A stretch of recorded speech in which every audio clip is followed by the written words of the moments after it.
Deals to free up trade with Indonesia, Hong Kong and Peru are edging closer to coming into force.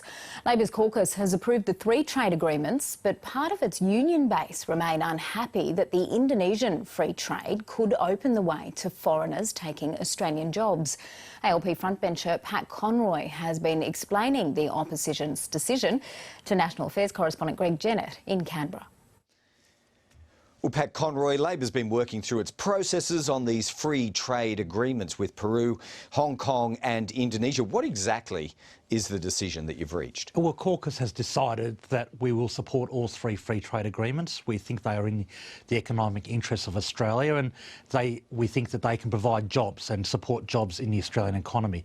Importantly, we're saying to the government that we think we can improve on them, that there are additional safeguards that should be agreed to by the government to protect Australian workers and to avoid exploitation of backpackers. And that's really important that people know that we can improve these agreements. OK, so your team, through the leader, Anthony Albanese, and through Madeleine King, who's responsible for trade, are going to do what with the government? So Shadow Minister King has written to her counterpart, Simon Birmingham, and said, let's work together on these key issues. We think that we need to put in place additional safeguards to protect Australian workers and Australian jobs. We are seeking assurances to make sure that any additional backpackers coming into the country are not exploited and are appropriately qualified. And we're seeking the termination of the Indonesian Bilateral Investment Treaty that is superseded by this agreement and has provisions that actually undermine Australian sovereignty. Well, some of these are no-brainers, aren't they? Isn't it already pretty much a given that that old investment agreement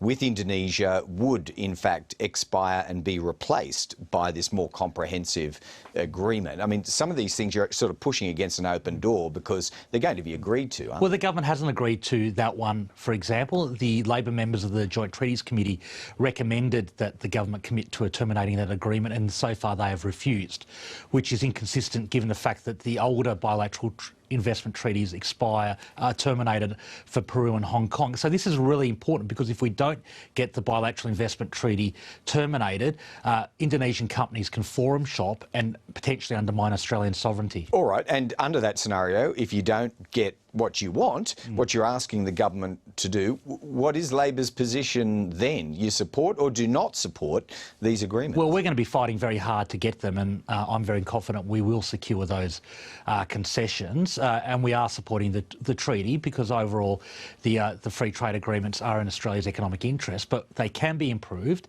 and we are seeking the government to clarify certain mechanisms to make them even better. Because you've got breathing down your neck here, your own union constituency. Some have already jumped out of the blocks today and heavily criticised Labor's decision-making process. After all, you are technically in breach of your own platform in supporting some of these initiatives, particularly a free trade agreement with what they call the investor-state dispute resolution processes in them. What's your response to that? Well, Caucus's decision today was entirely consistent with the spirit and principles underlying the platform, because what would happen if we'd voted against these agreements? If we'd voted against the Indonesian Free Trade Agreement, we would have an investor-state dispute settlement clause through the old treaty in place that has no protections, that has no safeguards that prevent the Australian government legislating in their own interests. So this agreement and Caucus decision is consistent with the platform because it provides much greater safeguards, allows the Australian government and state governments to legislate in the interests of the Australian people. You sure the unions, all of them, can be convinced of that argument you've just put here? Oh, well, look, we'll have a debate on the issue, obviously, but I'm confident that Caucus's decision is entirely consistent with the platform. This ISDS provision is much better and much more modern and much more progressive than what exists right now, and so that's why I'm confident that this agreement is consistent with our platform. OK, and then just to go back to the earlier line of questioning about what Madeleine King is going to try to negotiate with Simon Birmingham, how close is she, do you think, at the starting point? Is she 95% in agreement with the government before they even have this conversation? Well, I haven't spoken to Simon Birmingham, so I don't know, but I would find it bizarre if the government can't agree to protect Australian workers, if they can't guarantee that they won't waive labour market testing so that they can guarantee that Australians get first chance at those jobs, and secondly, that they rule out that this will allow exploitation of backpackers, which is really important. So it's up to the government to decide how they respond. Just to clarify once more, if you didn't get those two measures that you just outlined here, what would Labor's settled final position be? Well, we will support the trade agreements, and I should note that